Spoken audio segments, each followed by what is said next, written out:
നാട്ടിലെത്തിയതിന് ശേഷമുള്ള ഒരു ഫസ്റ്റ് പ്രോഗ്രാമാണ് ഇത്. ഞങ്ങളുടെ എൻ്റെ കസിൻ്റെ ഒരു വിവാഹം ഉറപ്പിക്കൽ ചടങ്ങായിരുന്നു. അപ്പോൾ ഞങ്ങൾ ഫസ്റ്റ് മോർണിംഗ് വീട്ടിൽ നിന്ന് യാത്ര സ്റ്റാർട്ട് ചെയ്തു. കസിൻ മാരേജ് ചെയ്യുന്നത് പാലക്കാട് നിന്നുള്ളൊരു പെൺകുട്ടീനെയാണ്. അപ്പോൾ ഞങ്ങൾ നേരത്തെ ഇറങ്ങി. പിന്നെ അപ്പോൾ ചായയും കടിയൊക്കെ കഴിക്കാൻ ഒരു ഹോട്ടലിൽ നിർത്തിയായിരുന്നു.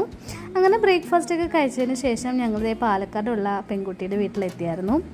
ഇതിൽ നമ്മുടെ കസിനും അവൻ കല്യാണം കഴിക്കാൻ പോകുന്ന ആ കുട്ടിയും ഇല്ല കേട്ടോ. അവർ രണ്ടുപേരും ജർമ്മനിയിലാണ് ഇപ്പോൾ ഉള്ളത്. അപ്പോൾ ഞങ്ങളെല്ലാവരും വീടും എല്ലാം കണ്ടു.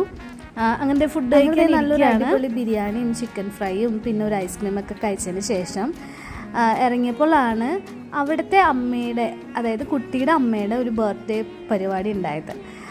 അമ്മയ്ക്ക് മക്കളെല്ലാവരും കൂടി ചേർന്നിട്ട് ഒരു സർപ്രൈസ് ആയിട്ട് ഒരു കേക്ക് കട്ടിങ് ഒക്കെ കൊടുത്തായിരുന്നു.